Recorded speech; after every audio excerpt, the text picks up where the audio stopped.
Koreyada o'zbek advokati yo'q. Hammasi oddiy tarjimonlar xolos. Ko'p bolalarimiz kasam tili bo'yicha ham har xil qiyinchiliklarga uchragan holatlar ham bo'lyapti. Ba'zida endi qo'pol bo'lsa ham aldanib qolgan paytlar ham ko'p bo'lyapti. Koreyada yurgan shu o'zbekistonlik yoshlarimizga 3 ta maslahat berayotaman. Yillarda va har doim ham Koreyada firibgarlik juda ham ommalashgan, rivojlangan. Koreyslar o'rtasida ham, chet ellar o'rtasida ham Hamma qas-quz olib kelganda Koreyaga juda ko'pchilik. juda ko'pchilik. Masalan, bitta ikkita emas, juda ko'pchilikda student bola ayniqsa qas-quz bilan keladi, tezroq kelgandan keyin bu yerda o'sha qas-quzini uzish degan narsa bo'ladi-da.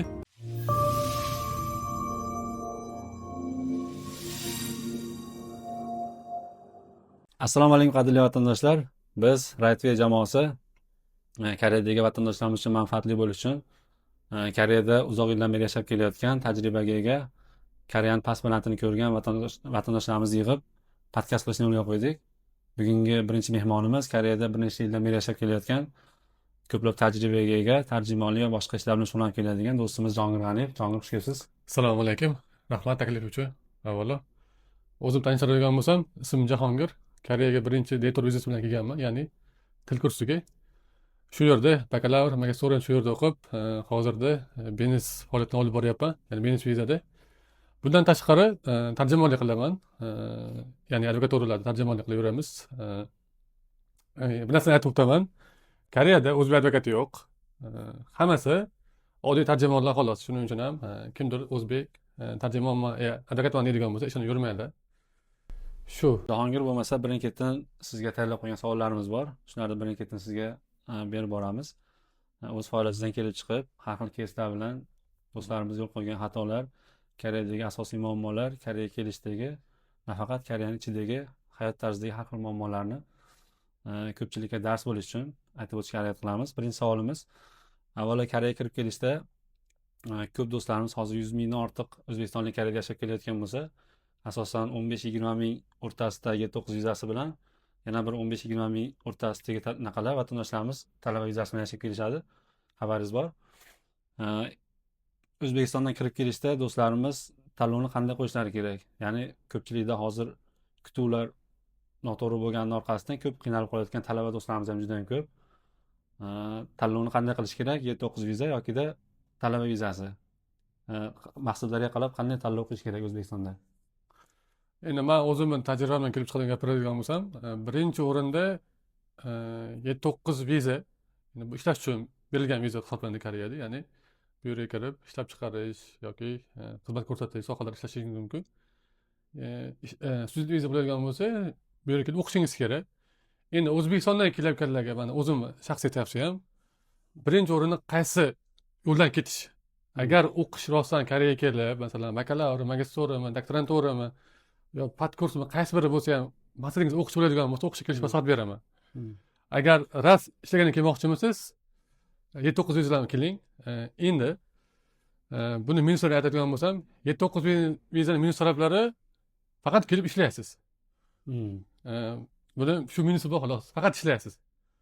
Bitta zavodga kirasiz, o'sha joyda ishlaysiz, chiqasiz, shu. Endi student vizaning bitta minus tarafi bor. Kelasiz, ham ishlaysiz, ham o'qiysiz. Agar sharoitingiz yaxshi bo'ladigan bo'lsa, O'zbekiston sharoitingiz yaxshi bo'ladigan bo'lsa, men maslahat beraman, faqat student vizada kelishni. Agar sharoitingiz sal no'roq bo'ladigan bo'lsa, ozgina kutsa, masalan, bilamiz, 7-9 vizani kutish kerak, to'g'rimi? Shartnomani. Ko'proq vaqt talab qiladi. Shu ozgina kutib turib bo'lsa ham, ishchi vizada kelgan yaxshi. Masalan, student bolalar ko'ryapmiz, kelyapti bolalar. Ozgina o'qiydi, kontrakt to'lay olmasdan ko'pchilik delegatsiya chiqib qolyapti-da. Shuning hisobiga ham undan ko'ra ishchi vizada keladigan bo'lsa, bu yerda ishlaydi. Masalan, 3 yil davomida ishlagandan keyin, masalan, 7 viza o'tsa bo'ladi. Ishchi vizada-da. Masalan, uni ham yaxshi taraflari bor. Endi plyus taraflarini aytadigan bo'lsam, ishchi vizada keladi, 3 yil ishlaydi. Agar talablarni bajarsa 7-4 yoki 7-4R vizalari bor. Shu vizaga o'tirib, bemalol undan keyin oilasini, masalan, ayoli, farzandi, ota-onani chaqirsa bo'ladi. Ya'ni 7-4 vizada. Endi student vizada ham shunaqa. Student vizada yaxshi taraflari bor. Agar kelib, yaxshi o'qib, o'zining sohasida mutaxassis bo'ladigan bo'lsa, bemalol Koreyada o'qishni bitirgandan keyin katta kompaniyalarda ishlash mumkin. Ya'ni IT sohasida ishlaydim, biznes sohasida ishlaydim, farqi yo'q. Imkoniyatlar juda ham katta student vizalarga. Faqatgina birinchi o'rin o'qish kerak. Albatta. O'qiydigan bo'lsa, yaxshi kelib, sohasida mutaxassis bo'ladigan bo'lsa, hamma narsa imkoniyatlar bor Koreyada. Lekin biznikilar keladi. Hmm. Kelgandan keyin atrofdagi 4 ta bolaga bundoq qaraydi-da, ular faqat shu Albatta. arbet bosib yurgan bo'ladi, ishni bosib yurgan bo'ladi. Hmm. To'g'ri, men ular yomon demayman. Hmm. Masalan, hammamiz to'g'ri O'zbekistonga kelyapmiz-da, student viza bo'lib kelib ham sharoitimiz yaxshilar uchun kelganmiz. Hammamiz bu yoqqa Koreyaga-da. Hmm. Haligi men student vizani haligi sal bundoqroq qo'polroq bo'lsa aytaman, kam ta'minlangan viza deb hisoblayman-da men. Kam ta'minlangan vizada student viza. Qiyin studentlarga men. O'zbekistondagilar bu narsani tushunishmaydi, bilishmaydi. To'g'rimi aka? Albatta. Masalan, o'zingizlar student bo'lib kelgansiz. Masalan, men o'zim ham 9 yil, masalan, til kursida 2 yil, bakalavr 4 yil, Sabr qilib. magistraturada 3 yil o'qiganman-da. Qiyin-da.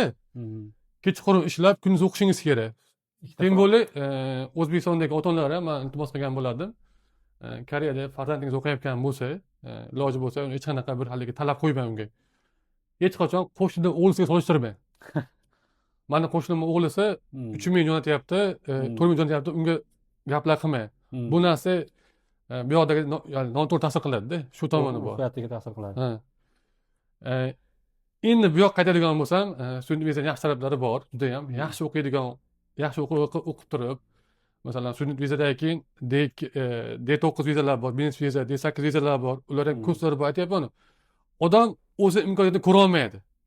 Imkoniyatni ko'rgan odamlar bundan maksimal foydalana yuribdi-da. Shu biznikilar bu aytganimda o'sha 4 ta sherik qo'shiladi, ular faqat kelsa arbet urayotgan bo'ladi. Shuni 5-inchisi bo'ladi-da bu ham. Student ukalarga men maslahat beradigan bo'lsam, Koreyaga kelgandan keyin birinchi o'rinda kartilni o'rgansin. Birinchi o'rinda. Ish boshqasi keyinchalik bo'ladi. Nimagaki? Student viza Koreyaga kelyaptimi? Kontrakt to'laydi. Masalan, kontraktini 1 yilga to'lashi mumkin, 6 oyga to'lashi mumkin. Unda hech qanaqa bir haligi kontrakt to'lash kerak degan narsa yo'q. Lekin bitta muammo bor, to'g'ri, O'zbekistondan ozgina qaz-quz bilan keladi.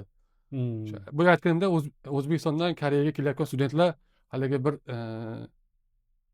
o'qish uchun kam hozir, kam.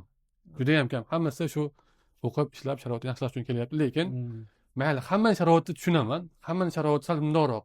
Hamma sharoitini zo'r qilib, o'sha O'zbekistonga borib, yaxshi yashash uchun bu yoqqa kelganda, shuning birinchi o'rinda kelyapsizlarmi? Tilni o'rganinglar bolalar. Yaxshilab tilni o'rganib, undan keyin tilni yaxshi biladigan bo'lsalaring, osonroq ishlayapsizlar. Hali Koreyaga moslashinglar qiyin bo'ladi. Ya'ni oson bo'ladi, uzr adashib ketdim. Osonroq bo'ladi Koreyaga moslashinglar. Keyingi masala, Koreyaga kelgandan keyin birinchi o'rinda shaxsiy ID karta bo'ladi. ID karta rasmiylashtirayotganda hujjat qilasizlar, ID karta olgandan keyin shaxsiy saqlovchi ID karta beradi. Buni hech qachon hech kimga bermang. Shu.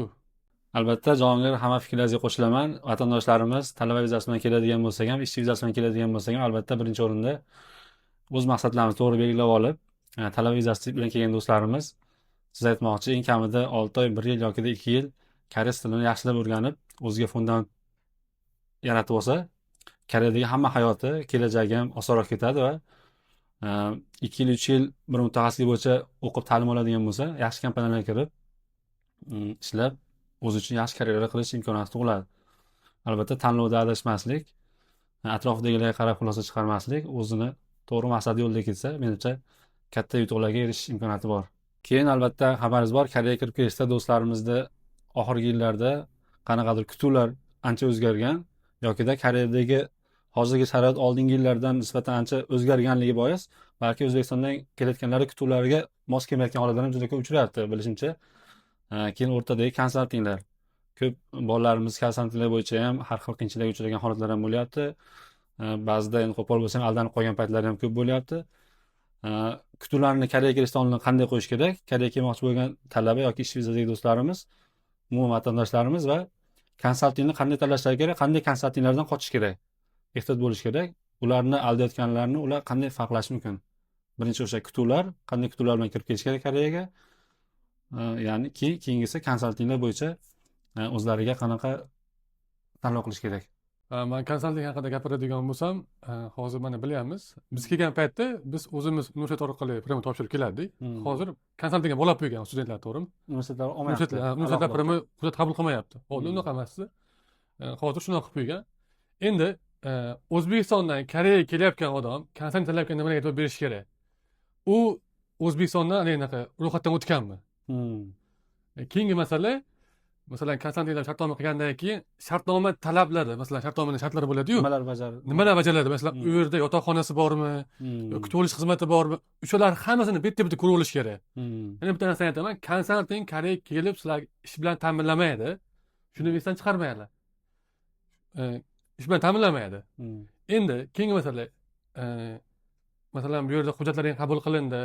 Hujjatlar qabul qilgandan keyin sizlarga Koreya tomonidan, universitet tarafidan invoice jo'natadi, invoice.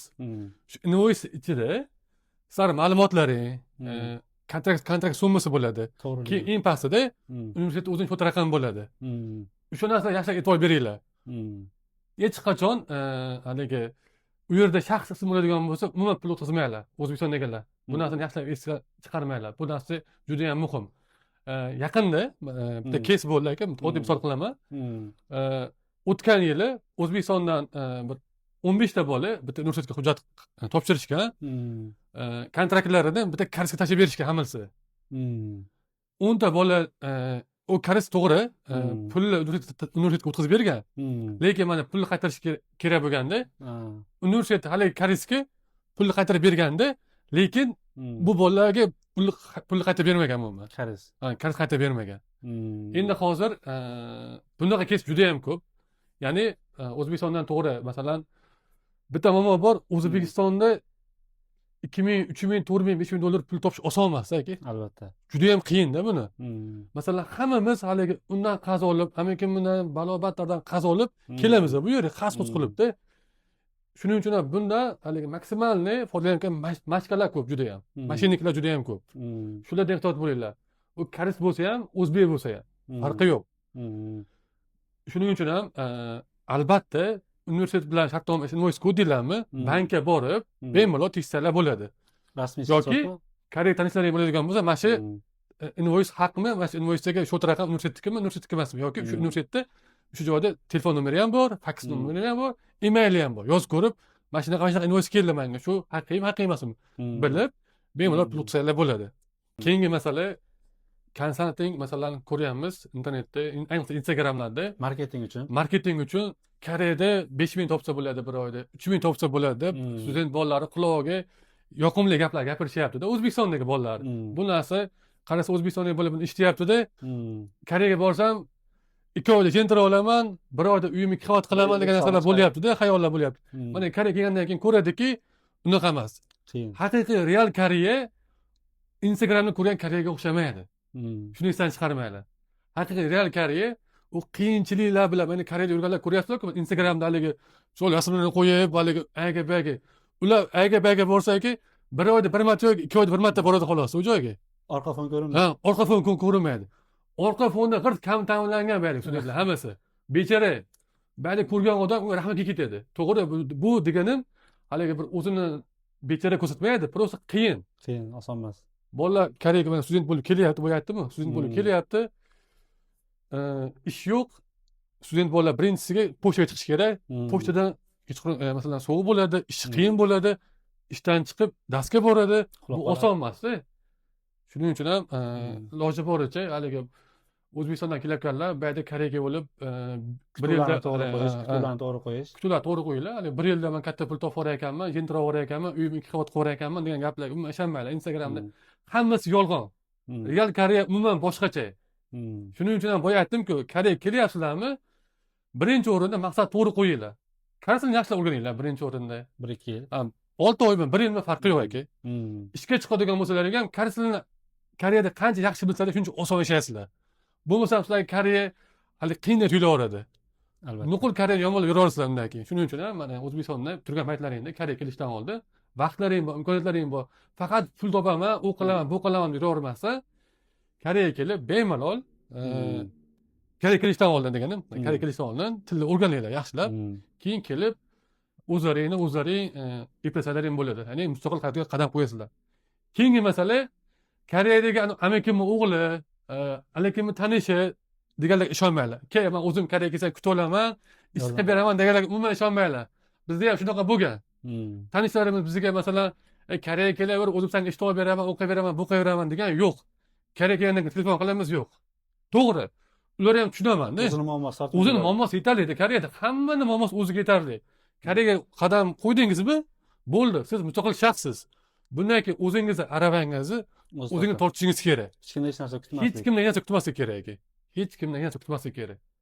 Albatta. O'zi eng baxtli odam hech kimdan hech narsa kutmaydigan inson deyiladi. Masalan, mana biz ham 9 yil davomida student davrida qiynalganmiz, ocham qolganmiz. Bu degani nima desa bo'ladi? Bu haligi bir hayotimizdan nolish emas. Hammada bo'ladigan narsa-da bu. Bitta o'sha insonda emas, hammada bo'ladi. Hammada bo'ladigan narsa-da. Undan o'tish kerak majbur baribir. Masalan, hozirgilar ko'ryapman, yangi kelayotganlar, Koreya kelayotganlar ko'ryapman. Qandaydir haligi nima desa bo'ladi? Sal dangasaroq. Sal ozgina masalan mehnatga ham, o'qishga ham bir haligi toqati yo'q. Kutuv oson bo'lgan, oson erishaman deb o'ylaganda ular haligi shu boya aytganimizdagi Instagramda ko'rib, haligi hamma baxtli hayot Instagram umuman ishonmaydi. Instagram bu real Koreya emas. Albatta. Ular shunga ishonib bo'lib Koreya kelishyapti-da, u qo'raman, bu qo'raman deyishyapti, lekin unaqa bo'lmayapti. Shuning uchun ham birinchi o'rinda Koreyaga kelishdan oldin tilni o'rganinglar.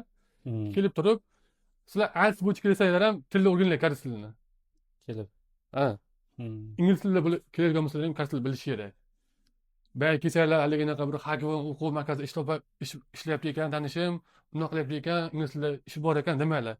Koreys tilini bilmasangiz, bu yerda qiynalib yurasiz Koreyada. Shu aka. Asosan IELTS olib universitetga topshirayotgan bolalar ham shoshilib viza olib Koreyaga kirib kelishdan ham ko'ra ozgina bitta semestr O'zbekistonda o'tkazib yuborib, 6 oy, 8 oy yoki 1 yil koreys tilini ozgina o'rganib olsa, Koreyaga kelib o'rgangandan ham ko'ra nisbatan hayot osonroq ketadi meni bilishimcha. Chunki Koreyada ham o'qish, ham ish, siz aytmoqchiligi har xil narsa bo'lib, koreys til o'qishga ba'zida vaqtdan ajratilmay qolishi mumkin-da. To'g'ri. Ozgina sabr qilib, bitta semestr keyinroq kelsa ham Koreyaga, O'zbekistonda chunki vaqt ko'proq Koreyaga nisbatan o'ziga fundamentni ozgina yaratib kelsa, hayoti menimcha o'sha o'zi aytmoqchi kelajaklar ancha ravon ketadi. Keyingi bir mana shu konsalting sohasida ishlayotgan o'zimizni mana shu o'zbeklarga iltimos qilaman. Masalan, konsaltingni tepasida turgan o'zbek akalar iltimos bizani O'zbekistonda yurgan talabalarga hech qachon yolg'on gapirmanglar. Bordim, bor deylar, yo'g'on yo'q deylar. Masalan, kimdir yolg'on gapirsa, odam ko'p kelayotgan, nima bu yerda bolalar ko'p qiynalyapti-da. Masalan, Koreyada yolg'on narsalarga uchib, kelib olib turib, tilni bilmasdan. Tilni bilmasdan ham viza, mana shu viza chiqqan yaqinda. Viza chiqdi. Talaba viza. Haligi umuman yoshini ahamiyati yo'q. Koreyaga kelsalar bo'ldi, u qoraman, bu qoraman, kelsalar biz yordam beramiz, yo'q. Akalar, ukalar, konsaltingchi akalar, iltimos, bolalarga real holatni aytinglar. U baraka bo'lardi. U ikkita odamni ham agar 10 ta odamda baraka bo'lmasa, bitta odamda barakasi sizlar yo'q ketadi shuni. Shuning uchun ham iloji boricha insof bilan ishlanglar. Konsaltingchilar. Men sizlarni yomon demayman. Sizlar hammalaringni ishlaring yaxshi, masalan. Shunga yarasha talab ham kuchli, to'g'rimi? Sizlar ham yordam beryapsizlar, to'g'rimi? Masalan, ular ham yomon tarafi yo'q. Shuning uchun ham konsalting haligi nima desam, yolg'on ma'lumot ko'payib ketgan hozir bor-ku. Marketing Instagramga chiqib, podpischisiga bir 10 mingta bo'lsa bo'ldi. Ertasi kuni konsalting ochib olganlar juda ko'payib ketdi. Juda ko'payib ketdi. Ertasi kuni konsalting ochib oladi, shunaqa juda ham ko'payib ketdi. Shuning uchun ham har xil yolg'on konsaltinglarga ishonmanglar. Mashinalar juda ham ko'p Koreyada. Shu to'g'rilari ham juda ham ko'p. To'g'rilari ham bor. To'g'rilari ham yo'q emas. Tanlovni to'g'ri tanlab, tanlovga adashmanglar. to'g'ri yo'nalish beradigan konsaltingni ishlab Shunaqa. va o'zlaring albatta hamma narsa o'zlaringni bo'yinlaringda. Xulosa qiladigan bo'lsak, hamma narsa baribir sizlarning bo'yinlaringda. Qanaqa va'daga uchib kelganlaring bilan ham baribir o'zlaringda til darajasini oshirib, o'zlaring ustida ishlamasalaring, baribir hayotlaring Koreyada yillar davomida qiyinlashib ketaveradi. To'g'ri. Keyin Jahongir mana oxirgi yillarda va har doim ham Koreyada firibgarlik juda ham ommalashgan, rivojlangan. Koreyslar o'rtasida ham, chet ellar o'rtasida ham yokida umuman boshqa davlatdan kelgan fuqarolar o'rtasida ham juda ham firibgarlik holatlari juda ham ko'p bo'ladi. Har xil ijtimoiy saytlar, misol uchun Tangin marketda juda ko'p firibgarlik bo'ladi yoki viza masalalari bo'yicha qanaqadir vizangni qilib beraman, mana shuncha summa bergin yokida qanaqadir ish e'lonlari, katta summalar, bir kunlik 200 ming, 300 ming won, atiga 6 soat, 7 soat ishlaysan, oson pul topish qilib turib shunaqasidan firibgarlik qiladigan holatlar juda ham ko'p. Oxir naqalari saytlarda ham juda ko'p yozishadi. Hozir menimcha yo'qolib ham qolishi kerak. Facebookdan o'zimga ham yozishardi oldin. Familiyam Sodiqov bo'lgani uchun. Sodiqov degan bitta Bangkokda qanaqadir millioner o'lib qolgan. Men uni buxgalteriman. Rozi bo'lsang, sen nomingga mana shu summani olaylik turib, aldab qanaqadir summalar undiradi. Juda ham yo'llari ko'p. Shunaqa firibgarlar haqida uchrayotgan qanaqa fikrdasiz va nimalardan vatandoshlarimiz ehtiyot bo'lish kerak? Qanaqa holatlardan? Firibgarlikka uchraganlar qanday yo'l tutish kerak? Nimadir firibgarlikka uchradi, politsiyaga murojaat qiladimi? Qanaqa yo'l tutish kerak? Boya aytib o'tganingizdek, Koreyada firibgarlik hozir juda ham avjiga chiqqan. Ya'ni shu Tangin, ya'ni shu Kerotdan yoki masalan Instagram, Telegram, Facebookdan haligi arzon tovar qo'yib turib, uni pulga 2 barobar arzon ikki barobar arzon narx qo'yib turib uni sotgandan keyin yo'qolib qolgan holatlar juda ham ko'p. Keyin Telegramda ham, keyin Instagramda juda ham ko'payib qolgan. Buni qurboni men o'zimni tajribamdan aytadigan bo'lsam, ko'proq bo'ydoq, ko'zi qonga to'lgan o'zimiz jabrdiydi, jaydari bolalar, ya'ni Instagramdan yoki Telegramdan yozadi, koreys, animatsiya yozib qo'yadi, unga javob qaytaradi. Javob qaytargandan keyin tanishishadi. Bu hammada ham bo'lmaydi. Ba'zi birovlarda o'sha ko'zi qonga to'lgan, ko'proq o'sha ko'zi qonga to'lgan bo'ladi. Tanishadi, u qiladi, bu qiladi, shu bilan oxiri bir-biri bilan ya'ni o'zini kiyimsiz rasmini almashadi. Bu bo'ydoq bolaga qiziq bu narsa, uni kiyimsiz rasmi, unga rasmi qiziq. Xullas, o'rtada ular telefonda gaplashib qo'yadi. Telefondagi narigi qiz u robot xolos. U haqiqiy qiz emas u. Lekin u o'sha telefondagi video yozuvi narigi taraf yozib oladi bu narsani. Ya'ni ertaga o'ziga qarshi ishlash uchun. Endi mana xullas chatting tugadida 2 kundan keyin haligi qiz, u qiz emas o'zi, asli robot, o'sha mashinnik yozadi unga. Men hozir sana mana yalang'och rasmlaringni saqlab qoldim. Yalang'och rasmlaring menda bor, mana videoing ham menda bor. Sana mana Instagramdagi do'stlaring, ya'ni Instagramdagi podpischalaring hammasiga men jo'nataman shuni. Menga agar shuncha pul bermasan deydi. Ya'ni undan 500 ming talab qilishi mumkin, 1 million talab qilishi mumkin. Shuning uchun ham bo'ydoq akalar, ukalar shunchalik juda ham ehtiyot bo'linglar. Umuman Instagramda, Telegramda kimgadir ishton yetishdan oldin ehtiyot bo'linglar. Bu narsa ertaga o'zining qarshilar bo'lishi mumkin. Bu narsadan jabrlanganlar nima qilish kerak? Kiberxavfsizlik, ya'ni saybo deydi, o'shaga murojaat qilish kerak. Shunaqa jabrlandim. Lekin hayotda pul tashlab yurmanglar bolalarga. O'sha umuman shunaqalarga. Baribir hech narsa qila olmaydi. Baribir hech nima qila olmaydi. Sen oilangga sharmanda qilaman, u qilaman, bu qilaman. Erkak kishi bilan sharmanda bo'lishi mumkin, erkak kishi. To'g'ri, sharmanda bo'lishi mumkin, lekin unchalik emas. U ayol kishi emas-ku. Tarqatgan keyslar yo'q, lekin kimlargadir? Yo'q. Ular просто qo'rqdan xolos, shunaqa psixologik bosim beradi-da. Lekin shundan mana yaqinda o'sha yil boshida bitta ukamiz 1 million 900 ming pul tashib bergan haliginga. Oxirgi paytda 5 ming talab qilganda menga yozdi. Aka, shunaqa, men rostdan shunaqa chiqib qo'ydim. O'sha taraf mendan pul so'rayapti yana. Mana unga men 1 million 900 ming pul tashib berdim. Yana pul so'rayapti. Agar hozir pul bermaydigan bo'lsa, men rasmimni o'sha meni Instagramdagi tanishlarimga yuborar ekan. Yuboraversin dedim. Nimadan o'ylaysan dedim. Agar bor bilganingni qilsa, ular to'xtaydi. Shuning uchun ham shunga ehtiyot bo'linglar. Keyingi masala tangindan telefon, kompyuter, umuman unaqa sotib olishga ehtiyot bo'linglar. Iloji bo'lsa, masalan, kimdirlar, masalan, iPhone 17 deylik. iPhone 17 ni hozir tan narxi 1 million 900 ming deylik. U yerga 1 million qo'yadi-da. Lekin bu narsa hali yo'q ketadi-yu. Zo'rdan chiqdi deydi-yu. U katta telefon yo o'g'irlangan bo'lishi mumkin, agar haqiqiy telefon bo'lgan bo'lsa. Yoki umuman yo'q telefon bo'lishi mumkin. Pul tashab ber, men senga sразу yuboraman desa, umuman unaqa qilmaydi. Katta summada tangindan muomala qilayotgan paytda iloji bo'lsa, ko'rishib.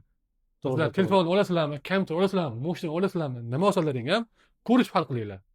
Ko'rishib, o'sha mashinani ko'rasizlarmi, telefonni ko'rasizlarmi, ko'rib, yoqtirib, hamma yo'g'ini, ayblarini ko'rsatib, masalan, tanginda ham har xil buzib mashina qo'yadi-da. U hech qanaqa muammosi yo'q deydi, lekin olib turib, ertasi kuni buzilib qolsa, buni buzilib qoldi. U tavolmaydi. Javob yozmaydi. Shu tomonlari ham bor. Keyingisi o'sha Facebookda ham ko'payib bo'lgan, masalan, telefonlar har xil saytlarga qo'yishadi. Telefonlar masalan, telefon yoki kompyuterlarni arzon narxga bu narsa ko'rgan odam, ha, demak arzon ekan deydi. Pul yubor deydi, 500 ming yubor deydi. 500 ming yuborgandan keyin men senga pochtaga jo'nataman deydi. Keyin hali pochta rasmi jo'nataveradi. 500 ming jo'natgandan keyin men senga pochta ketyapti deydi. Bu narsa bir ikkita akalarda ham bo'lganda bu narsa. Ketyapti deydi, qolgan jo'nat deydi. Qolgan 500 ming tashib bergandan keyin yo'q. Ular bilan o'sha joyda chatting o'tkazadi. Lekin ular asosiy faoliyati Koreyada emas ular. Hammasi chetdan turib ish qiladi.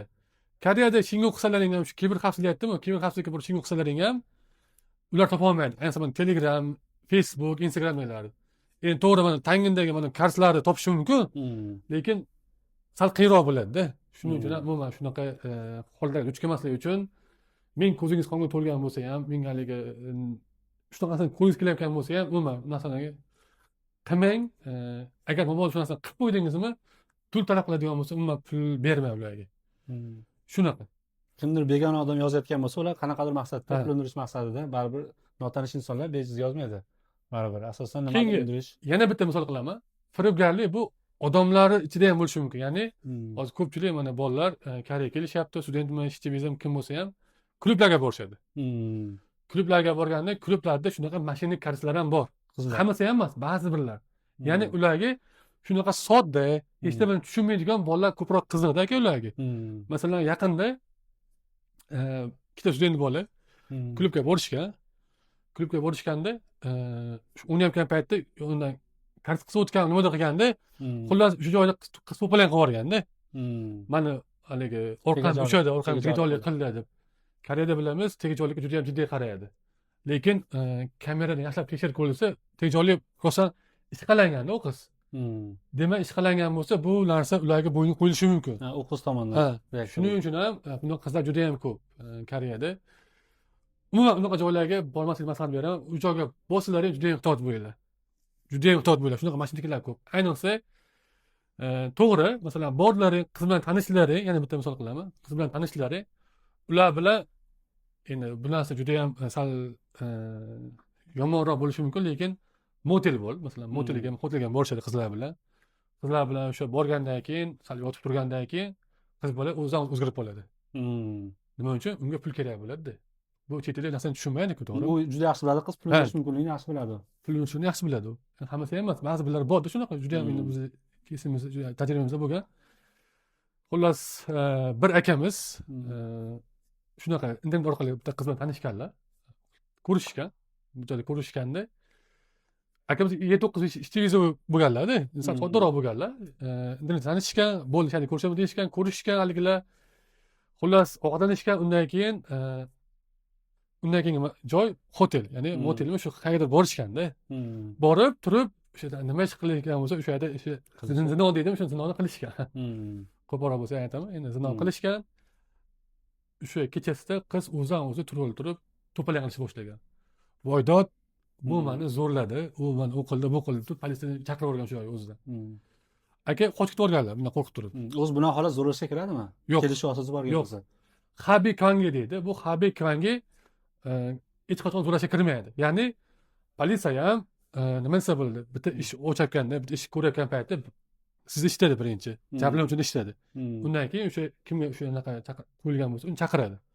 Xo'sh, san palonchi pistonchi, mana shu kuni shu qiz zo'rladim deydi. Hmm. Zo'rlashdan oldin albatta nima desa bo'ladi? U qizni masalan motelga kirishdagi CCTV'lar bo'ladi, to'g'rimi? Ha, kameralarda. Kameralar bor. Hmm. Kamera ular qanday kirgan? Agar qizni Ha. tortib kirgan bo'lsa, uni zo'rlash bo'ladi. Agar qiz kulishib kirgan bo'lsa, zo'rlash bo'lmaydi u. Agar tortib kirgan bo'lib, agar bo'pti, men tortib kirmagan bo'lsa, oddiy kirgan holatda ham ichkari kirib zo'rlaydigan bo'lsa, qiz baqiradi, to'g'rimi? Ha. Endi ishchi bajarguncha hech qanaqa bir yaxshi bo'lmaydi. Ishchi bajarib bo'lgandan keyin zo'rlab, alibani zo'rladi qiladigan bo'lsa, bu shantaj bo'lishi ham mumkin-da. Bunday holatlar juda ham ko'p. Shuning uchun masalan akalar, ukalar bunday holat mayli bo'lmasin, bunday holatga duch kelmaylar-u. Bobo shunday holat bo'ladigan bo'lsa nima qilish kerak? Bunday holat bo'ladigan bo'lsa, hech qachon panikaga tushmaylar. Qochib ketvormaylar umuman. Hmm. Shunda turinglar, nima bo'lgan bo'lsa ochiqni aytinglar.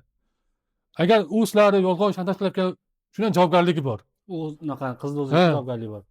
Qamoqqa bo'lishi mumkin. Chunki yolg'on masalan bitta inson taqdiri u Hmm. masalan u qamoqqa boradi. Ular juda ham jiddiy-ku Koreyada. Hmm. Qamoqqa boradi, shu narsa uni bo'yniga ilinadi-da. Hmm. Shuning uchun ham o'zi eng avvalo masalan biz dinimizda zino juda ham Bunaqa ishdan ehtiyot bo'ling. ehtiyot bo'linglar, bu narsaga aralashmanglar. Zinoga aralashgan odamlari ko'pini ko'rganman, hayotda hech qachon hali yaxshi bo'lib ketmagan. Hmm. Masalan, bolalar o'zlaricha hali kars qizlar bilan yuribman, o'qilibman, bu qilibman deyishadi-yu. Lekin juda ham ko'pchilikning ko'zlari loy. Hmm. Mayli masalan karslar bilan yursin, do'st bo'lsin, oshna og'ayni bo'lsin, mayli masalan sevishib turmush qursin, masalan biz dinimizga o'tqizsin, muammosi yo'q. Hmm. Lekin nima desa bo'ladi, haligi har xil noto'g'ri karslar bilan yurib bo'lib turib, ertaga bunday oqibatda Boshi balodan chiqmayotgan. boshi muammodan chiqmayotgan bolalar juda ham ko'p. Endi Koreyada ham musulmon davlat bo'lmagani uchun bunaqa imkoniyatlar ham rosti to'g'risida Shunaqa, ko'proq ha. imkoniyat ko'p bunaqa. Endi Koreya bilamiz, aka o'zingiz ham bilsangiz kerak, ochig'i ham yo'q. Ochiq hamma narsa. Hamma yo'q ochiq narsa. Masalan, qiz bilan ko'rishib, u joyga boraman desangizda hech qanaqa taqiq yo'q yoki sana pasport so'ramaydi. Bemalol ochiqda, shuning uchun ham ham ochiq ekanda bemalol narsa qilmasdan, ozgina bo'lsa ham haligi bitta narsa borda, aka, musofir davlatda odamni iymoni mustahkamlik sinadigan davlatda bu yer. Albatta. Iymon shunaqa sanaladiki bu yerda. Masalan, hamma narsa, masalan biz ham bo'ydoq bo'lib kelganmiz. Buni ko'rib atrofimiz ochiq oyda hamma yo'q. Masalan, karslar bilamiz. Nazoratchi yo'q, ota-onamiz yo'q. Shuning uchun ham iymon mustahkam qilgan odam Koreyaga yutadi. Mayli, masalan, klubga borsizlar, mana o'ynab kulinglar, lekin hech qachon haligi kimlar muomala qilayotganini o'zingizga ehtiyot bo'linglar. Koreyslar orasida ham shunaqa mashinniklari ham bor, yaxshilari ham bor, to'g'ri. Masalan, biz koreyslar o'zimizni kursdoshlarimiz bor, yaxshi tomondan ancha yordam berganlar bor, lekin shunaqa taraflari ham juda ham ko'p, mashinniklar ham ko'p Koreyada. Shu tomonlarga ehtiyot bo'lsalar yaxshi bo'ladi shu. Jahongir, endi bunaqaga qonun qoidalar bo'yicha o'zizni ko'proq sohangizga yaqinroq temalar bo'yicha gaplashishga harakat qilamiz. Koreyada bilamiz, qonun qoidalar O'zbekistonga nisbatan solishtirganda qanchadir farqli desak ham bo'ladi, yokida misol uchun O'zbekistonda bir qoidabuzarlik qiladigan bo'lsangiz, bir tog'oyingiz, bir amakingiz yo bir dadangiz bir kim bilandir tanish kontaktni topib turib, endi bir jiyanimiz xato qilib qo'yibdi, bir marta kechiring qilib bir muammolarni qanaqadir yo'l bilan hal qilish imkoniyati bo'lishi mumkin. Lekin Koreyada hammamiz bilamiz, qat'iy qoidalar belgilanganligi uchun oddiy kichkina xato ham bizni butun umrlik hayotimizni o'zgartirib ketishiga yokida Koreyada viza bo'yicha, yashash bo'yicha juda ko'p cheklovlarga uchrashimizga sababchi bo'ladi. Hozirgi kunda vatandoshlarimiz o'rtasida qonun qoidalar buzish ko'rsatkichlari qanaqa taxminingiz bo'yicha? Va biz bilishimizcha qoidalarga yengil qarash juda ham kuchaygan deb bilamiz vatandoshlarimiz o'rtasida. Yokida mensimaslik, shu umumiy holatda kartinada qonun qoidalarga bo'ysunish yoki amal qilish vatandoshlar o'rtasida qanaqa darajada va hozirgi kunda yurtdoshlarimiz o'rtasida buzilayotgan eng ko'p qoidabuzarliklar, eng ko'p qilinayotgan xatolar va ularni oqibatlari qanaqa, ularga muammolar keltirib chiqaryapti vatandoshlarimizga va nimalardan ehtiyot bo'lishni siz tavsiya qilasiz? Yaxshi savol bo'ldi. Men o'zim oddiy tarjimonman. Men advokat emasman. Hozir mana ko'ryapsiz, TikTokda, Instagramda o'zdan advokatman degan o'zbeklar ko'payib qolgan. Bundan juda ham ehtiyot bo'linglar. Ular hammasi g'irt mashinnik. Koreyada o'zini advokatman degan o'zbek g'irt mashinnik bo'ladi. Ro'yxatdan o'tgan advokat yo'q haligacha. Ro'yxatdan o'tgan haligacha advokat yo'q. Hammasi shu advokaturada ishlaydigan oddiy tarjimonlar xolos. Endi boyaga savol qaytadigan bo'lsak, Koreyada masalan hozir men o'zim o'ylashayotgan bo'lsam, tajribamga kelib chiqib eng ko'p ko'rilgan keyslardan birinchisi shu yilgacha besprava edi. Masalan, bolalar Koreyadan O'zbekistonga kelishadi, besprava haligi tanishlarini ko'rib turib, men mo'shtaman Yevropadan besprava 1 yil 2 yil hech narsa muammo bo'lmadi. Bemalol minaversanam deydi. Endi ham muammo bo'lmaydi deb turib. Bitta yaxshi tarafi Koreyada mo'shta arzon. Shuning uchun ham bolalar, student bolalar, umuman ishchi vizami kim bo'lsa ham Koreyaga keladi-da, $300-$400 bitta matematikani qo'ndirib oladi. Yaqinda birinchi qonunbuzarlik mana besprava, undan keyin soxta uy shartnomasi, hozirgi mana shu oxirgi yilda, mana shu yilda pul yuvish. Mana birinchi mana bespravaga keladigan bo'lsa, men sizlarga buni hayotiy misollar bilan keltirib o'taman. O'tgan yili 3 ta keys aytaman. Bir talaba kelishgan, talaba bolalar o'qishga kelishgan. Xullas, mo'sha chiqib qolgan Matiz. 300 ming, 400 ming o'nga. Kichik kishi 3 kishi pul yig'ishib Matiz olishgan. Matiz olib Gaynamga borishgan, Gaynamga. Gaynamga borib Teslani urishgan. Urishga mayli, urishibdi, lekin urib qochishgan. Urib qochganda ertasi kuni topgan, telefon qilgan tergovchi, ular tilda bilmas ekan, keyin menga bog'lanishdi. Keyin men gaplashdim tergovchi bilan. Men o'zim ham o'sha Seulda yashardim u paytda. Gaplashyapman, tez olib kel bu bolalarni, nima qochib ketyapti dedi. Keyin hammasini, uchalasini oldiga tushirdim, olib bordik. U bolalar hali voyaga yetmagan bolalar ekan. 20 ga to'lmagan bolalar ekan. Endi aytayapti tergovchi, masalan, bilsalar, besprava tushadigan bo'lsa, hech qanaqa sug'urta ham qoplayib bermaydi. Tesla arzon mashina emas. Teng bo'lib, ichida ham 2 ta 3 ta odam bo'lgan. Ular hammasi bensinga o'tib oladi. Qarslar masalan avariya bo'ladigan bo'lsa, обязательно ular sug'urtadan pul undirish uchun yoki rostdan o'zi jarohat yetgan bo'lishi mumkin. Masalan, avariyani holati 1-2 kundan keyin bilinadi-da. Ular bensinga o'tadi. Agar besprava tushadigan bo'lsa, sug'urta chiqadi. Sug'urtadan katta jarima chiqadi. Eng kami 15-20 million. Mana haligi bolalar mana shuni bitta narsani oqibatda shu bola deportatsiya bo'lib ketdi. Bitta uchalasizmi yoki bittasi? Bittasi. Endi roldagisi. Roldagisi, ha. Teslani urib qochgan. Nima uchunki, unda 3 ta qonunbuzarlik bor. Yo'l harakati qonunbuzarlik, besprava, keyin qochgan. Shularni hisobga olib turib, unga 5 million jarima chiqdi. Haligi bola deportatsiya qilib yubordi bo'ladi. Mana Koreyaga kelib 6 oy yashadi, shu bilan ketdi O'zbekistonga. Sharmandalarchi. Bunday keyslar juda ham ko'p. Masalan, oddiy kichkina xato, e'tiborsizlik. Bundan 2 yilcha oldin bitta bola, masalan, maktablar orasida 30 tezlik bor-ku. Hmm. Shu 30 tezlikda emas, 50 tezlikda kelib turib, maktabda peshobxonadan o'tayotgan bir student bola turtib olgan. Hmm. Student bola turtib olganda, xullas u bola oyoq sal qayrilgan. Endi singanmi shunaqa bo'lgan, bansa ketdi, shu bilan ish ochildi, jinoyat ochildi haligi bolaga. Unda ham besprava bo'lgan. Keyin haligilar ota-onasi men hech qanaqa haligi, masalan, jabrlanuvchi shunaqa holat bo'ladiki, ikki tomonda kelishuv bo'ladi. Yani habiy deyiladi buni. U kelishuv qilmaymiz dedi. Kelishuv qilmay ota-onasi men kelishmayman, qonuniy qat'iy chora ko'rsin dedi. Haligi bola 1 yil 6 oy qamaldi. Shuning uchun haligi nima desa bo'ladi? Bunga ko'pchilik yuzaki qaraydi-da. Juda ham yuzaki qaraydi. Masalan, besprava inson bular ekan, unaqa qilar ekan, lekin buni avariya ko'rgan odamlar juda ham yaxshi biladi. Koreyada juda ham ko'p. Juda ham ko'p. Bir hafta 4 ta 5 ta qo'ng'iroq keladi. Avariya qildim, besprava tushib qoldim. Besprava tushdingizmi, bo'ldi. O'sha momentda hayotingiz tugadi. Bu degan to'g'ri, siz haliga qamalmassiz, lekin summalar juda ham katta-da. Masalan, summa jarimasiga deportatsiya qilinadi. Asosan student bolalar bo'ladi-da, bu narsani ichida. Student bolalar o'zi D2 viza juda ham nozik viza-da. Masalan, 3 milliondan oshiq jarima chiqadigan bo'lsa, bemalol deport qilib yuboradi-da. Javob qilish mumkin. Shuning uchun ham umuman Koreya kelyapsizmi? Hech qachon besprava moshina haydamang. Agar pravangiz bo'lmasa, Koreyada nisbatan O'zbekistondan ko'ra prava olish oson. Ozgina tilni o'rganing, koreys tilini bilsangiz, o'qisangiz bo'ladi, bemalol olsangiz bo'ladi. Olsa bo'ladi bemalol. Agar O'zbekistonda pravangiz bo'ladigan bo'lsa, bemalol apostol qildirib, koreyskiy pravaga alishtirib, keyin bilsanlar yaxshi. Bir kunda tarjima Shunaqa. qo'lga oladi.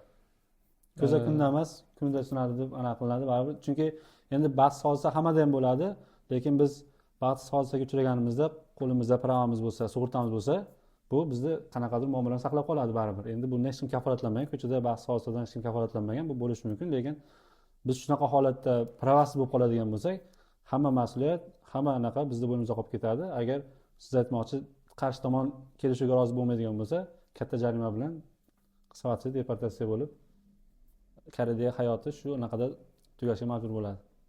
Keyingi eng ko'p qonun imzolagan yana bittasi Koreyada soxta uy shartnomasi. Masalan, mana o'tgan o'sha trendga chiqdi shu narsa. Mana Inchonni ko'rgan bo'lsangiz 19 ta bola birdaniga deportatsiya qilindi, ya'ni soxta uy shartnomasi tufayli. Biznikilar bunga ozgina yuzaki qaraydi-da. Nima desa bo'ladi? Bolalar bitta narsa bor-da, masalan, men Koreyaga keldimmi, men o'zim shu turgan manzilga yashamayapman, demak u soxta bo'ladi. Masalan, mana shu joyga keldimmi, men shu joyda ana ko'rsatilgan hujjatda ko'rsatilgan manzilda yashamayapman, u soxta bo'ladi. Endi savol qarang-da, savol berishyapti menga. Aka deydi, men shartnoma qildim 100 mingga internetdan, Telegramda. Ayniqsa hozir Telegramda soxta uy shartnomasi qilib bergan juda ham ko'payib ketganda hozir. Endi sal ozayib qoldi, lekin to'xtamayapti-da bu ham. Ko'p-da. Shuning uchun ham soxta uy shartnomasi qilmanglar. Koreyaga keldinglarmi? Birinchi o'rinda uy joylari ham bo'ladigan bo'lsa, shartnoma qilinglar. Uy egasi bilan o'sha pojingni berasizlar, ya'ni oldindan depozit deydi. Oyma-oy to'layasizlar, uy shartnomasi bilan, uy egasi bilan aniq shartnoma shartlari bilan tanishib chiqib, qo'l qo'yasizlar. O'sha haqiqiy shartnoma bo'ladi. Mana Telegramda 100 ming qilib bergan shartnoma bor-ku, u soxta. Ishonib yurmanglar unga. Agar bu soxtami, mana savol yurmanglar. U aniq 100% soxta.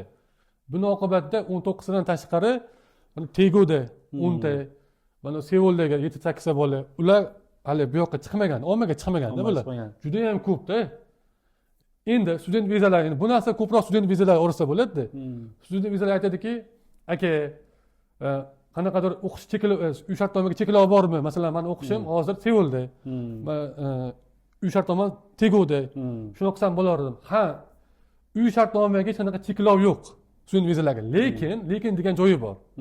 Immigratsiya xodimi hujjat tekshirayotganida ko'rib chiqadi. Masofa qancha uzoqligiga qarab. Agar u bolaning baholari yaxshi, hech qanaqa bir muammosi yo'q bo'lsa, yaxshi o'qiyotgan bo'lsa, darslar haftada kamroq uzoq manzilda yashasa ham muammo qilmaydi. Cho'zib beradi. Lekin uzoq manzilda yashab, baholari F chiqqan bo'lsa, baholari past bo'ladigan bo'lsa, keyin ha, demak bu bola uzoqda yashab, soqqani pulni arbati bosh yurgan ekan deb turib, qani?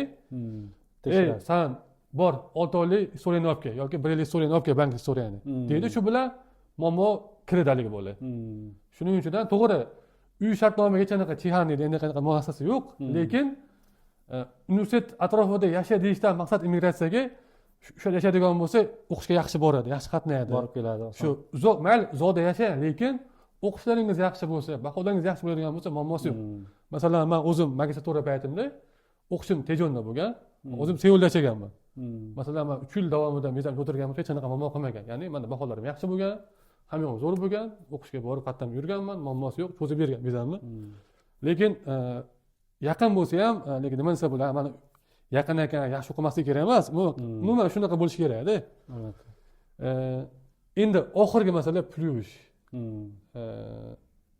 Pul yuvish masalasi hozir mana Koreyada ko'ryapmiz, bu yil juda ham topga chiqdi.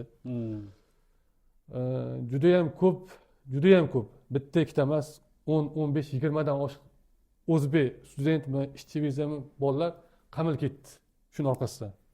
Ya'ni o'sha pul yuvish shunaqangi narsaki, kimdir unga iltimos qilgan.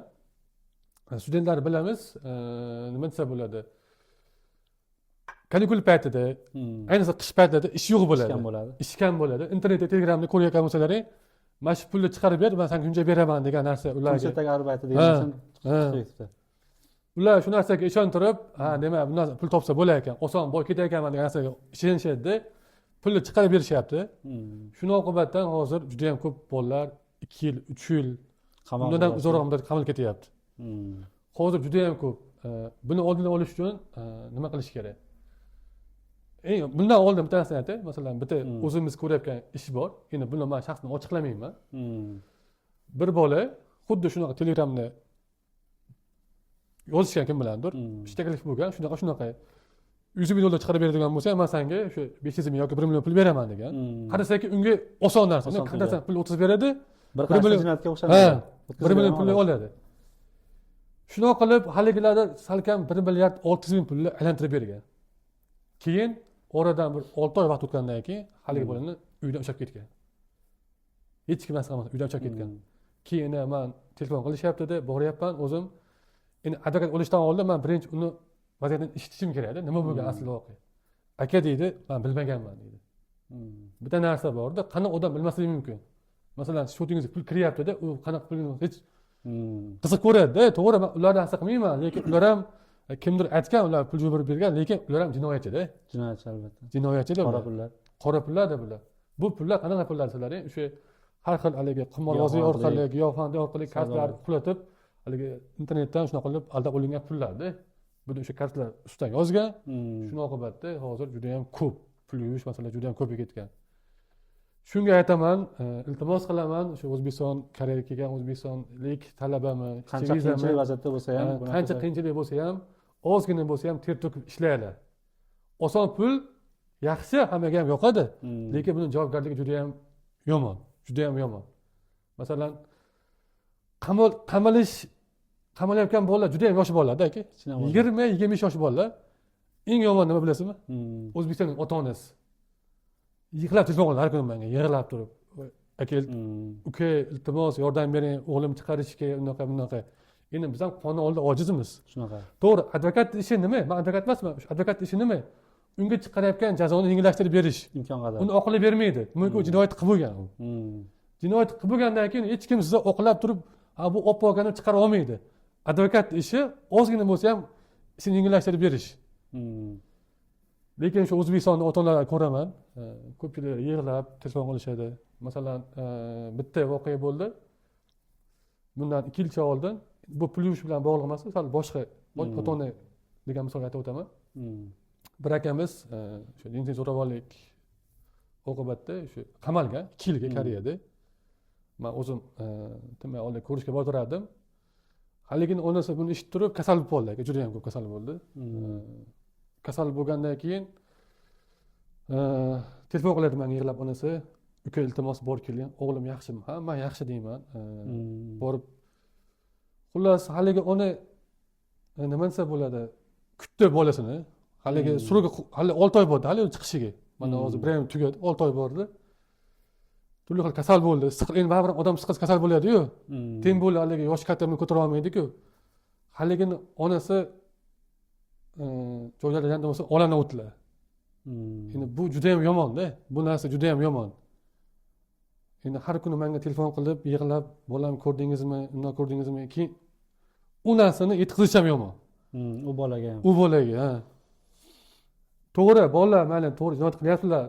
Masalan, jinoyat hammalar bilib qilasizlar. Hech kim masalan besparava yurish O'zbekistonda Hamma joyda noqonuniy. Noqonuniy yoki bunday qilib pul chiqarib berish qonuniymi? Yo'q, hamma yoqda noqonuniy. Buni qani o'zi bilib qiladi-da. Ichkariga bo'lib bilmay qolibman deydi. To'g'ri, bilmay qolishi mumkin. Lekin sizlar hech kim tortib o'kirmayapti, ichkariga, to'g'rimi? Sen besparvo hayda demayapti, to'g'rimi aka? Mayli, mana kiryapsizlar, qonun buzyapsizlar, qamoqqa kiryapsizlar, lekin buni oqibatda O'zbekistondagi ota-onalar o'ylaylik ozgina bo'lsa ham. Qanaqadir haligi bir noto'g'ri aralashgan paytlar endi. Bu oddiy misol, bunaqa misollar juda ham ko'p. Ota-onasi buni eshitib, har xil shokka tushib qolyapti, har kasallikka uchranyapti-da. Farzand dog'i bor. Farzand dog'i juda ham yomon-da.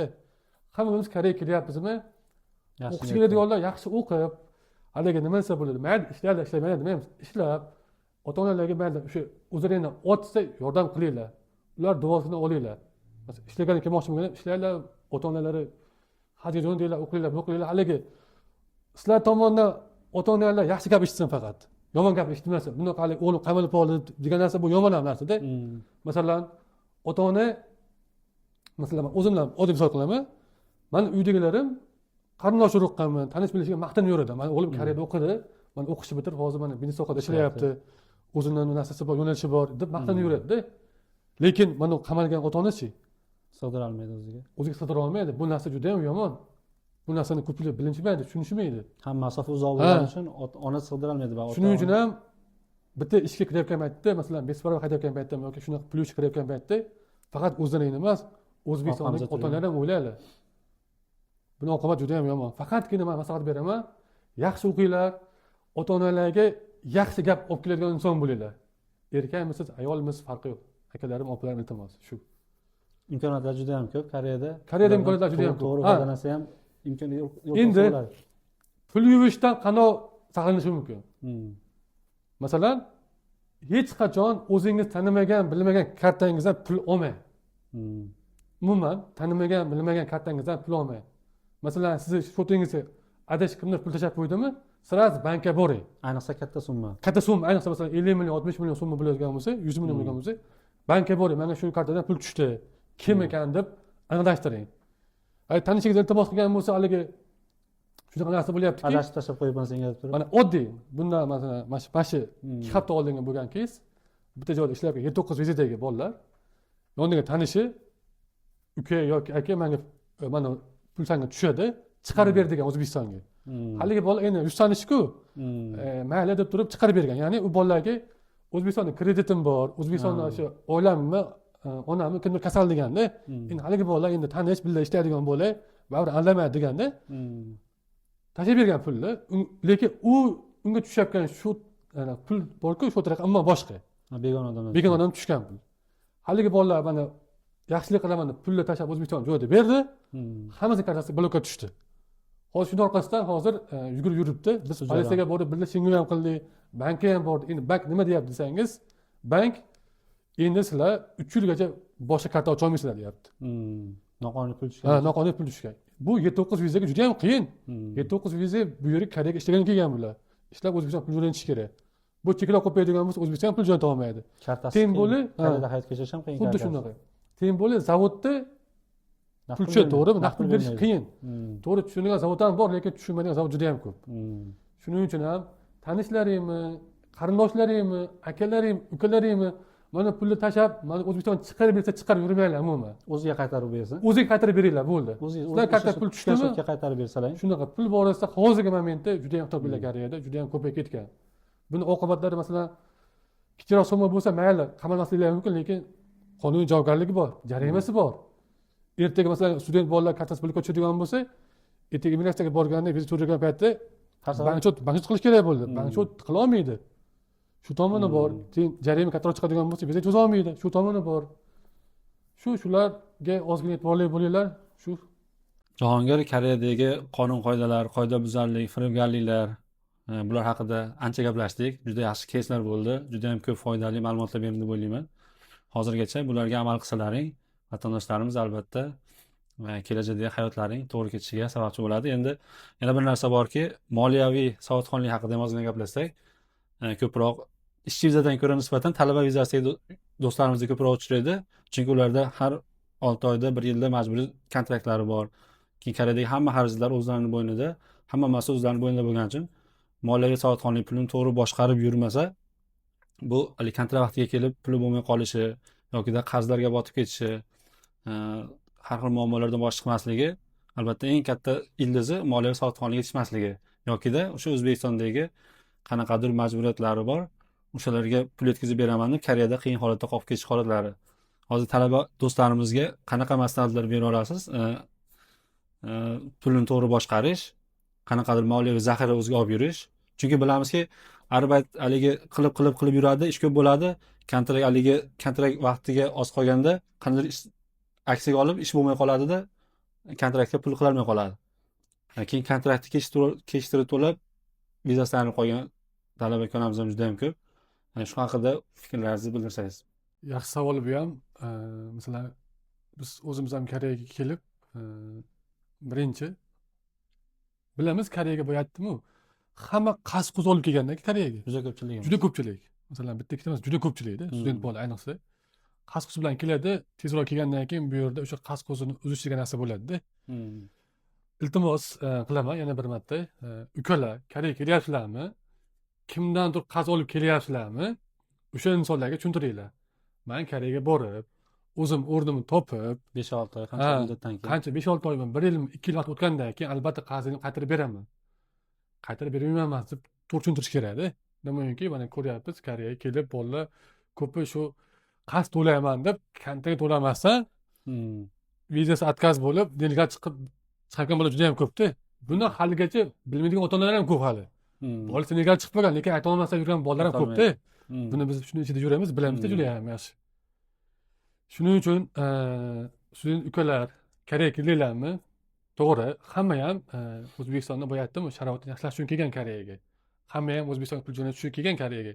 Lekin birinchi o'rinda o'zingiz ozgina bo'lsa ham страховкаni olib yurish kerak bu yerda. Masalan, shotingizda hech bo'lmasa 4 million, 5 million pul tursin. Ya'ni u pulni shuna tursin, shuni esdan chiqarib Issiq jonmiz. Har xil vaziyat bo'ladi. Masalan, ertaga og'rib qolishimiz bor. Mumkinki oddiy, masalan, yozda ish bo'layotgan bo'lsa, qishda ish bo'lmay qolishi mumkin-da.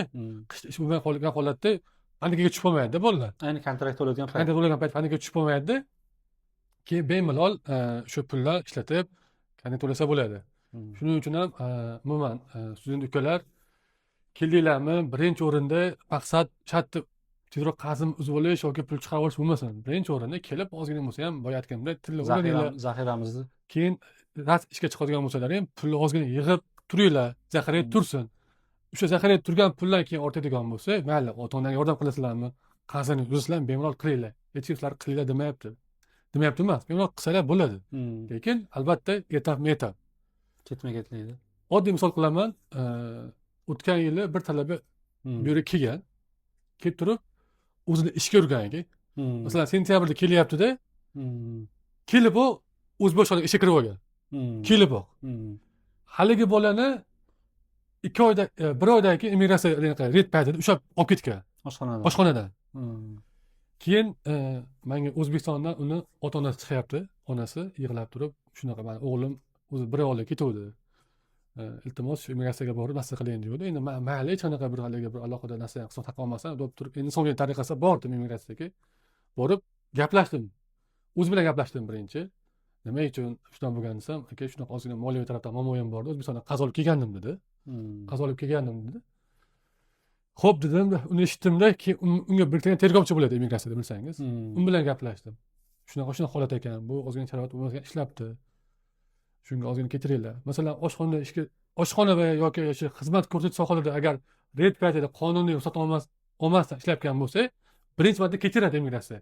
Masalan, 1 million 400 ming jarima chiqarib, agar ishlagan muddatda shunaqa kamroq bo'ladigan bo'lsa, masalan, 1 oydan kam bo'ladigan bo'lsa, 1 million 400 ming jarima chiqarib, student bo'ladigan bo'lsa, skidka qilib qo'yaveradi. Lekin u bolani qo'yib yubormaymiz. Sababi haligi bola student bo'lib kelgan sentyabrda, mana sentyabr oxirida ushlagan u bolani. Sentyabr oxirida ushlagan. Masalan, tergovchilar ham ushlagandan keyin, o'sha immigratsiya ushlagandan keyin birinchi o'rinda o'qishga telefon qiladi. Yaxshi o'qiyapti. Xullas, mana shu o'quvchi ushaldi. Qanaqa bola? Yaxshi bolami? Taniysan, tanimaysanmi? dedi. Agar o'qishni biz talabamiz, yaxshi o'quvchi degan bo'lsa, o'shanga qarab kiritadi ma'lumotlarni. O'qishga telefon qilsa, u bola hali bizga umuman o'qishga ham kelmagan debdi. Koreyaga kirib kelgandan beri umuman bormagan. Ha, umuman bormagan ekan. Keyin aytyapti-da, Sen o'zing Koreyaga qanaqa vizada kelgansan deyapti. Student vizadaman. Kelib o'qishga borganmisan? Ha, o'qishga borganman. Bu bola deyapti. To'g'ri, mana onasi nomidan uzun nom yozib, chiroyli anaqa onasi iltimos qilyapti. O'zi har xil anaqa maqsadlarda jo'natgan ekan O'zbekistonga, orzu umidlarda onasi iltimos qilyapti. Iltimos kechir, imkon ber deb men o'sha kuni bir kun turdim, yalindimda, yolvordim haligi meros xodimiga. Iltimos kechir. Birinchi marta buzyapti-ku, mayli, narsa imkon ber desam, to'xta deyapti. Senga narsani tushuntiraman deyapti. Agar bu talaba studentligini his qilganda deyapti, biror marta bo'lsa ham qiziqib universitetga borib qo'yadi. Qani talabalik qanaqa ekan, yo universitet qanaqa ekan deb borib qo'yadi. Lekin bu biror marta bormagan, kelib o'zini ishga urgan. Buni bo'pti, men seni gapingni xo'p deb chiqarib yuborishim mumkin. Lekin bu chiqargandan keyin baribir nega chiqib ketadi. Undan ko'ra shu O'zbekistonga tinchgina chiqib ketgani yaxshi dedi hozir. Bu narsada men o'zim Telegram kanalga yozganman. Bu narsa juda ham narsa bo'lib ketdi haligi. Bu misolda, oddiy misolda, masalan, keldingizmi, birinchi o'rinda ish emas, o'qish bo'lsin. Joyiga qo'yib qo'yib. Joyiga qo'yib qo'yib, balki ishlamoqchi bo'lsangiz ham etap-etap tilni o'rganib, iloji bo'lsa, imkon darajasidan kelib chiqsa, qonuniy ishlang. Iloji bo'lsa. Ruxsatnoma olib. Ruxsatnoma olib. To'g'ri, qonuniy ishlamaydigan ruxsat unaqa yo'q. Qonuniy ruxsatnoma olsangiz bo'ladi. Masalan, o'tgandan keyin bemalol bakalavrlar 20 soat o'zining top darajasiga qarab, ishchisiga qarab 20 soat, haftaoxiri hech qanaqa chegani yo'q. Xullas shunaqa. Shunaqa keyslar, shunaqa sabablar bor, ukalar. Masalan, haligi bola mana oxiri deportatsiya bo'lib ketdi, to'g'rimi? Deportatsiya bo'lib ketdi, shu bilan Koreyaga keldi, mana 1 oy yashadi, ketdi. Hali mazasini tortmasdan. Hali mazasini tortmasdan-da. Shuning uchun ham odam o'zini rizqini tiyilishga u sababchi bo'ladi. Tashqari boshqa tanish bilish iltimos qildi, u qildi, yo'q. Odam o'zini rizqini tiyilishga u sababchi bo'ladi-da. Shuning uchun ham bu borada ozgina ehtiyot bo'linglar. Mas'uliyat bilan yondashing. Mas'uliyat bilan yondashinglar bu narsaga. Keldinglarmi, pulni ozgina bo'lsa ham chiqarishdan oldin o'ylanglar. Masalan, o'tgan yili necha kishi, bir 10 kishi, 15 kishi aka kredit to'lay olmayapman. Nimaga desam, uyga pul so'rayapti, deyapti. Nimaga pul so'rayapti desam, o'sha boshda ozgina pul chiqarib o'g'itib qo'yibman. Endi ozgina chiqarmasam, sen nima qilyapsan? Ishlayapsanmi? Pulingni nima qilyapsan degan anaqa bo'ladi. Endi qarang aka, biz o'zbekmiz-ku. Bu narsa ota-onasidan eshitgan narsa sal o'ziga bosim tuyuladi-da. Keyin haligi bola menga o'qishim kerak emas deydi-da. O'qishim kerak emas, pul topishim kerak ekan. Lekin nima desa bo'ladi? Pul topishim kerak deb nerga ketib qolyapti. Lekin nerga chiqqandan keyin odam rizqini qayerga cho'zganini bilmaydi-da. Bir kunda qo'lga tushib qoladi. Masalan, nerga chiqib ertasi kuni tulib bo'lgan bolalar ham ko'p-da. Shuning uchun ham nerga chiqish to'g'ri. Kimdirlar hali nerga chiqib maza qilib yuribman, 6 yildan beri, 7 yildan beri shanaqa sug'ur to'lamayman deb yuribman deyish mumkin, lekin hammada bir xil emas. Hammada bir xil emas-da. Masalan, siz nerga chiqib ertaga shirkat bo'lishingiz ham mumkin yoki 6 yil yurishingiz ham mumkin-da. Bu rizq-da bu. Shuning uchun ham nerga chiqishdan oldin afzallik o'ylanglar.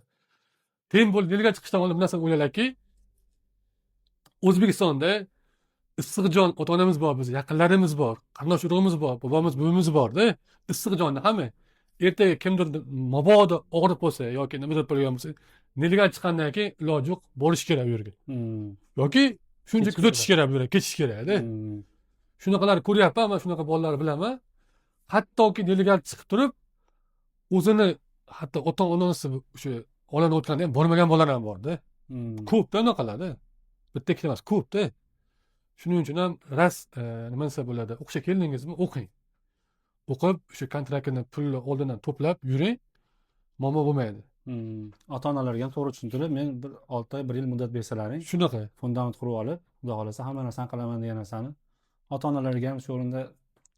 Keyingi masala, mana shu O'zbekistonda mana ko'rayotgan ota-onalarga shu narsani aytamanki, Koreyaga o'zlaringni, masalan, farzandlaringni o'qishga jo'natyapsizlar. Sizlarga katta rahmat. Sizlar masalan, yuzlaringda bu yerdagi bolalar hammasi. Lekin bu aytdim-ku, hech qachon farzandlaringni yon atrofdagi qo'ni-qo'shnilar qo'liga solishtirmanglar umuman. Masalan, mana qo'shnimning o'g'li 3000 topyapti ekan, nima hisob topmayapsan demanglar bu bolaga. Koreyada qiyinchilikni, bu yerdagi qanaqa holatlar, real nima bo'layotganini biz juda yaxshi bilamiz. Biz his qilib ko'rganmiz-da. Keyin sizlar jo'natayotgan farzandlaring hali tilni yaxshi bilmaydi. Uni ustiga sizlar pul jo'nat deyish o'rniga, o'g'lim birinchi borib tilni o'rgan. Mayli, keyin bo'laveradi.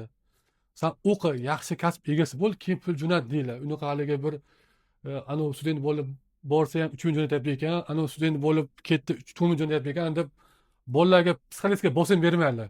Bu narsa bolalarga ta'sir qiladi, bu narsa juda ham. juda ham ta'sir qiladi bu narsa. O'qishdan ham kechib. Masalan, shunaqa vaziyatlar bo'lganki, bir bola aytyapti, aka deydi, man deydi hozir iloji yo'q chiqishim kerak deyilgan deydi-da. Shu ota-onam qattiq urishdi mani deydi. Shunaqa holat bo'ldi, iloji yo'q chiqmasam bo'lmaydi. Lekin uka ozgina sabr qiling, mayli, bu narsa o'tib ketadi desam, yo'q aka, men ota-onam shunaqa dedi. Ota-onalar to'g'ri, hamma masalan bolalaring juda yaxshi biladi. Koreyaga kelib ota-onalaringga sizlar yordam qilish juda yaxshi biladi. Masalan, ko'ryapsiz, masalan biz ham mana Koreyaga kelib bemalol masalan o'zimizni eplab, o'zimizni daromadga kirganimizdan keyin yordam berdik-da ota-onamizga. Masalan, ko'pchilik student bolalar bu turib bolalar ota-onasining O'zbekistondagi moshina olib beryapti yoki haj umraga jo'natyapti-da. Bu juda ham yaxshi. Lekin hammasi sekin etap bo'ladi-da. Koreyaga jo'natib olib 1 yildan keyin o'g'li pul jo'natmayapti. Nimaga jo'natmayapti degan yurmaydi umuman. Hammani aqli Koreyaga kelgandan keyin bolalaring mustaqil hayotga qadam qo'ygandan keyin o'zi fikri juda ham yaxshi ishlash boshlaydi. Hammasi mustaqil hayotga qadam qo'ygan bo'ldi. Fikrlash juda ham o'zgaradi. Hali oldinda sizlar yurgan bola emas u. Sizlar aytmasalar ham bolalar jo'natadi o'zi. Faqatgina kutinglar. Iltimos talab qilmanglar bu narsani, pul jo'natishni. Faqatgina shu yana bitta iltimos, qo'shni o'g'lingiz solishtirmanglar, iltimos shuni aytaman. Shu qo'shni o'g'il 3 million jo'natib ketgan, umuman solishtirmanglar, shu. Jahongir, savollarimiz deyarli hammasini berib bo'ldik. Endi xulosa o'rnida o'zingizda Koreyada yurgan vatandoshlarimizga aytmoqchi bo'lgan top 3 ta maslahat. Ular nimalardan iborat? Men mana shu Koreyada yurgan shu o'zbekistonlik yurtdoshlarimizga 3 ta maslahat berib o'taman. Koreyada yurish mobaynida birinchi o'rinda shaxsiy ID karta hech qachon hech kimga bermang. Umuman begonalarga shaxsiy ID karta orqali juda ham ko'p ishlar qilib olsa bo'ladi. Keyingisi, boya aytib o'tganimdek, koreys tilini Koreyaga keldingiz, yaxshilab o'rganib keling. Ingliz tili bilan kelgan bo'lsangiz ham. Ingliz bilan kelgan bo'lsangiz ham farqi yo'q. Oxirgisi, maqsad to'g'ri qo'yish. Atrofdagi do'stlarni yaxshi tanlash. Masalan, nima desa bo'ladi? Koreyada imkoniyatlar juda ham katta. Buni ko'ra olish kerak odam. Masalan, men o'zim ham student bo'lib kelganmiz, mana 9 yil yashadik bu yerda. Imkoniyatlar shunaqa ko'p-da, lekin buni ko'pchilik ko'ra olmaydi. Qidirsa, ozgina izlansa, student viza bilan kelib turib, bolalar mana yaxshi ishlarga kirishyapti. IT sohasidami, biznes sohasidami, umuman qanaqa soha bo'lsa ham, bizda masalan Koreyada yurganlar bilishadi, juda ham ko'p ishlayotganlar. Masalan, biz o'zimdan misol qilaman. Masalan, mana o'qishni bitirishimdan oldin soham turizm edi. Aynan o'qish bitirish payti, bakalavriat bitirish paytimda turizm koronavirus bo'lib turib, turizm qulab qo'ydi. Qarasam ish yo'q menga. Keyin ilmiy darajamni oshirish uchun magistraturga o'qishga kirdim. Magistraturani tamomlash paytida menda yo'l bor edi, yo soham bo'yicha ishlash yoki nimadir qilish. Keyin izlandim. Qarasam menga o'zim shaxsiy biznes qiziqroq. Keyin u qildim, bu qildim. Biznes viza qiziqib qoldim. Qarasam, biznes vizaga talablar bor ekan. Agar shunga o'tadigan bo'lsangiz O'zbekistonda 300 million pul, ya'ni 300 million deganda bu salkam 200 ming dollar oshiqroq. 200 ming dollar oshiqroq pulni investitsiya qilib kirishingiz kerak ekan. Yana bitta oson yo'li bor ekan. Ya'ni bu faqatgina Koreyadagi studentlarga tegishli ekan. Kurs bor ekan. OSIS degan kurs bor ekan. Buni men o'sha guruhga kirib, bitta guruh bor Telegramda. Bepul. Bepul. Shu guruhga kirib, registratsiya qildim. O'zimni biznes planlarimni yozdim. Biznes planlarimni yozganimdan keyin qabul qilindim. Birinchi marta qabul qilindim. Bu yil boshida. Hech qanaqa bir kurs pulli emas, bepul davlat tomonidan, ya'ni shu chet talabalarga bu ham bir yaxshi imtiyozda. Kurs o'qidim. Undan keyin mana biznes vizaga o'tdim. Hech qanaqa muammosiz. Shu viza orqali xotirjam mana hozir Koreyada o'zim faoliyatimni olib boryapman. Oilangizdan ta'lim. Undan tashqari mana shu yilda uylanib, sirazi oilamni olib keldim shu vizamda. Aytyapman-ku, agar kelajakni ko'ra olsangiz, Koreyada imkoniyatlar juda ham katta. Aynan bu biznes sohasida emas, juda ham boshqa ishlarda ham-da. Masalan, bolalar masalan IT o'rganishyapti, to'g'rimi? IT o'rganib yaxshi ishlarga kirishyapti. To'g'ri, albatta yaxshi, lekin uni ham ma'lum bir muddat. Bu ma'lum bir muddat. Masalan, hech kimga men koreys qilmanglar yoki o'qimanglar, bu qilmanglar demayman. Mayli, qilinglar. Mehnat qilinglar, lekin kelajak unutib qo'ymanglar. Imkoniyatlarni unutib qo'ymanglar. Koreya imkoniyatlarining davlati juda ham katta. Просто bundan maksimal foydalangan odamlar maza qilib yuribdi. Avvalo Jahongir, vaqtingiz ayamasdan tashrif buyurib, rozi bo'lib qatnashganingiz uchun avvalo katta rahmat. juda ham o'rinli, juda ham foydali, ko'p yaxshi maslahatlar, ko'p foydali ma'lumotlar berildi. Bulardan to'g'ri yo'lda foydalanib, bu maslahatlardan to'g'ri hayot kechishdan so'rab qolamiz. Koreya qonun qoidalariga amal qilib, ozgina muddat bo'lsa ham ko'p vaqt olmaydi. Eng biz uchun muhim bo'lgan Koreya qonun qoidalarini o'rganib, to'g'ri hayot kechirsak, xudo xohlasa yaxshi narsalarga erishishimiz mumkin. Imkoniyatlar juda ham ko'p. To'g'ri yo'lda yursak, yaxshi narsalarga xudo xohlasa erishamiz. Salomat bo'linglar, podkastimiz shu yergacha edi.